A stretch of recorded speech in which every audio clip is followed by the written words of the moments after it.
الحمدللہ رب العالمین الصلاۃ والسلام علی سید المرسلین اما بعد فاعوذ باللہ من الشیطان الرجیم بسم اللہ الرحمن الرحیم اللہم صلی علی سیدنا و مولانا محمد وعلی آلہ اطرتی بعدد کل معلوم لک صلی اللہ تعالی علیہ وسلم۔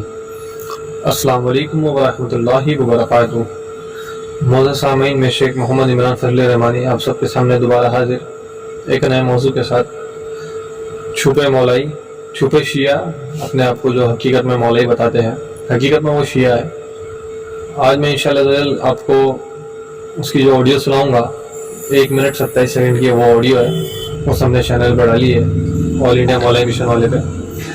تو یہ بابا جان نے کس طرح کی گستاخی کری ہے علماء اہل سنت کی شان میں، پھر گستاخی کری ہے اولیاء اکرام کی شان میں، اور اس کے بعد جو گستاخی کری ہے وہ حضرت امام حسین رضی اللہ تعالیٰ عنہ کی خود شان میں۔ میں انشاءاللہ آپ کو سناؤں گا چند آڈیو، مطلب تھوڑے آڈیو سناؤں گا، پھر اس میں تفصیلات بتاؤں گا۔ اور آپ کو میں کیا بتاؤں گا، میں چاہوں گا جب آپ اس کی آڈیو سنیں تو خود غور و فکر کریں وہ کیا کہہ رہا ہے۔ اور جب بندہ تو گستاخی کرتا ہے نا، تو وہ فلو میں تمام کی گستاخی کرتا ہوا نکل جاتا ہے، اسے پتہ نہیں ہوتا کہ کیا کیا کر رہا ہے، کیا کہہ رہا ہے۔ نفس پہ جب شیطان حاوی ہوتا ہے تو وہ بہت چیزیں کراتی ہے، پھر وہ لیفٹ رائٹ نہیں دیکھتی اور وہ صرف گستاخی کرنے پہ آمادہ رہتی ہے کہ اس کو بولنا ہے وہ بول کے نکلے گی۔ تو میں انشاءاللہ آپ کو پہلے اس کی ایک آڈیو سناتا ہوں، آپ اس کی آڈیو سنیں اور پھر میں انشاءاللہ تفصیلہ کرتا ہوں۔ اسلام کو خراب کس نے کیا؟ اور یہ اللہ نے کیا ہے۔ اور یہ اللہ کی بارگاہ میں جاؤ، ہندو بھی کھڑا ہے، مسلمان بھی کھڑا ہے، سکھ بھی کھڑا ہے، عیسائی بھی کھڑا ہے، وہاں غیر ذات والوں کو لگایا نہیں جاتا۔ مگر ایک دیوبندی سے ایک سنی حق نہیں ملاتا، ایک دیوبندی ایک سنی سے حق نہیں ملاتا، ایک اہل حدیث سے دونوں سے حق نہیں ملاتا۔ یہ کس نے کیا؟ اور یہ اللہ نے کیا کہ اللہ نے کیا۔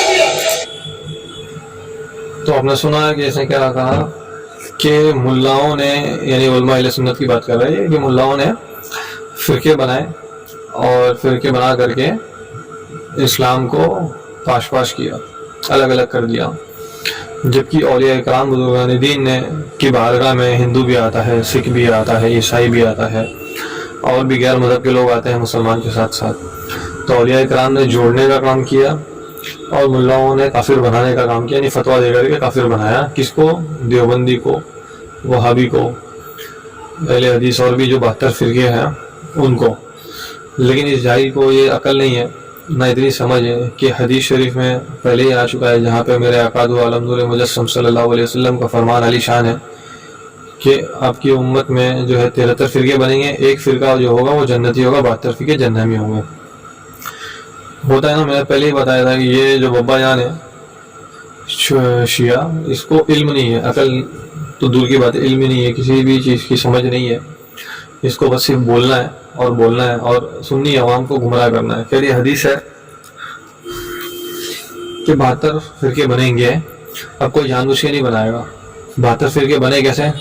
کسی نے اللہ تبارک و تعالیٰ کی شان میں گستاخی کری، فرقے میں بن گیا۔ نبی کرم صلی اللہ تعالیٰ علیہ وسلم کی شان میں گستاخی کری، فرقے بن گئے۔ نبی کرم صلی اللہ تعالیٰ علیہ وسلم کی شان میں اس طرح کی گستاخی کری کہ خود نبی ہونے کا دعویٰ کیا، فرقہ بن گیا، ہے نا۔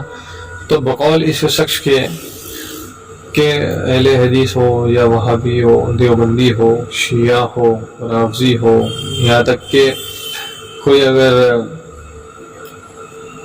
ہندو ہو، کرسچن ہو، تو ان سے جا کر کے ملاؤں کو ہاتھ ملانا چاہیے، ان کے ساتھ میں اٹھانا بیٹھنا چاہیے، ان کو سب چیز کرنا چاہیے بقول یہ حضرت کے۔ میں یہ جاننا چاہ رہا ہوں کہ یزید جو تھا وہ کیا مسلمان نہیں تھا؟ تو حضرت امام حسین رضی اللہ تعالیٰ عنہ نے یزید سے ہاتھ ملا کر کے کیوں نہیں جوڑا؟ وہاں جنگ کربلا کیوں ہوئی؟ عوام کو میں غور کرنے کی دعوت دے رہا ہوں کہ غور و فکر کرے۔ یہ اپنے آپ کو حسین ہی کہتا ہے، تو حضرت امام حسین رضی اللہ تعالیٰ عنہ نے یزید سے جنگ کیوں کری؟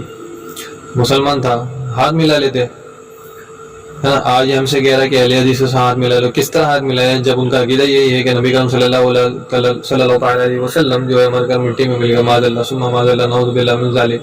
اور کئی سارے دیگر عقیدے ہیں، دیوبندیوں کا عقیدہ ہے اللہ جھوٹ بول سکتا ہے، اور پھر بہت سارے ایسے عقیدے ہیں۔ حسام الامر میں اعلیٰ حضرت امام احمد رضا خان فاضل بریلوی رضی اللہ تعالیٰ عنہ نے کھل کر بتایا ہے کہ کس کا کیا عقیدہ ہے اور ان پہ کس طرح کے فتوے لگے ہیں۔ تو جب حضرت امام حسین رضی اللہ تعالیٰ عنہ نے یزید سے ہاتھ نہیں ملایا تو یہ کس طرح کی امید کرتا ہے کہ اہل سنت والجماعت کے علماء اکرام جو سچے عاشق ہے اہل بیت کے، جو سچے عاشق ہے حضرت مولا علی مشکل کشا کے، حضرت فاطمہ الزہرا رضی اللہ تعالیٰ عنہ کے، حضرت امام حسن امام حسین رضی اللہ تعالیٰ مجمعین کے، جو سچے عاشق علماء اہل سنت ہے، وہ کس طرح حق سے ہٹ کر کے ان لوگوں سے ہاتھ ملا سکتے ہیں؟ اگر حضرت امام حسین نے ملایا تو یہ مولائی کا بچہ ثابت کر کے دکھانا. یہ شیعہ جو ہے اپنے آپ کو بتا رہا ہے مولائی، یہ ثابت کر کے دکھا کہ امام حسین نے یزید سے ہاتھ ملایا تو تم کیوں نہیں ملا سکتے؟ اہل حدیث سے آتے، وہابی سے آتے، شیعہ سے آتے. ان کو یہ سمجھ نہیں آ رہی ہے. اب یہ دیکھو یہاں پہ گستاخی کرتے کرتے اس کی آگے کی میں آڈیو سناتا ہوں کس طرح کی بے ادبی کے الفاظوں کے ساتھ یہ یاد کر رہا ہے. میں آپ کو اس کی آگے کی اور آڈیو سناتا ہوں، سنیے.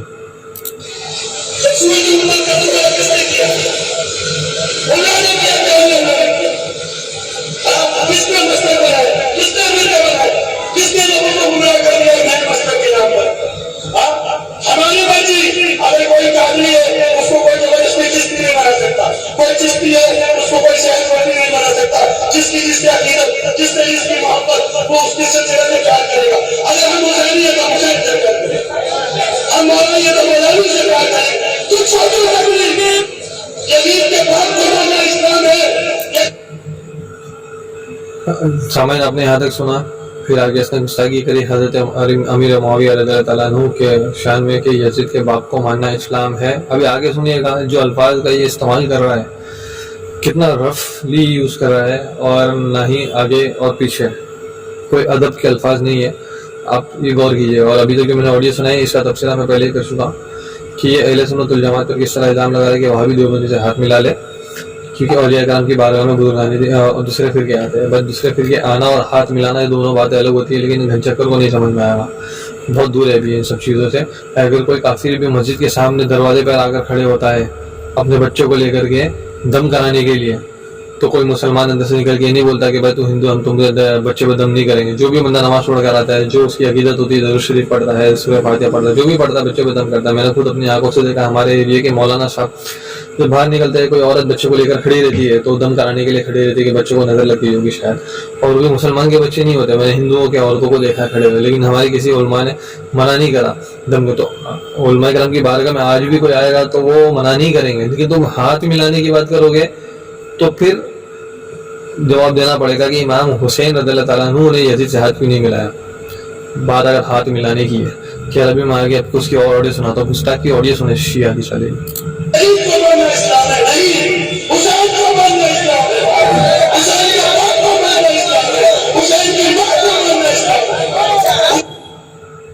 کیا آپ نے غور کیا؟ یزید کے باپ کو ماننا اسلام نہیں ہے. کس کو ماننا اسلام ہے؟ حسین کو ماننا اسلام ہے. کیا سچا عاشق اس طرح کے نام لے گا؟ حضرت علی کرم اللہ تعالیٰ وجہ الکریم کا نام کیسے لے رہا ہے؟ حسین کے باپ کو ماننا اسلام ہے. حضرت فاطمہ الزہرا سلام اللہ علیہ کا نام کس طرح لے رہا ہے کہ حسین کی ماں کو ماننا اسلام ہے. بتائیے سچا عاشق اس طرح کے نام لے گا؟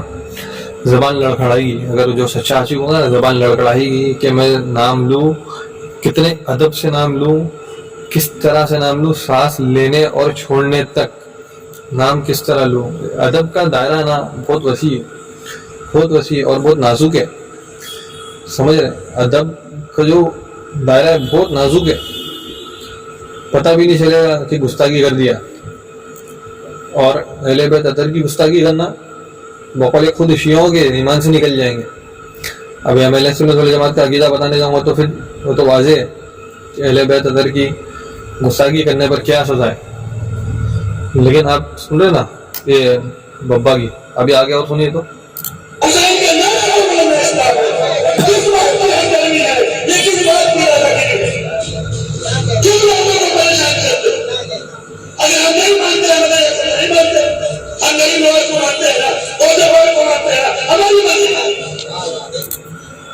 نہیں مانتے اعلیٰ حضرت امام احمد رضا خان کو. یہ مانتے کس کو ہے؟ خواجہ غریب نواز کو. یہ مانتے ہیں مولا علی مشکل کشا کو. تو چلو بھائی اوپن چیلنج ہے اس کے اوپر کہ خواجہ غریب نواز کے حوالے سے ہی بتا دے کہ انہوں نے کس ہندو راجا سے اس دور میں ہاتھ ملایا، کس کافر سے ہاتھ ملایا.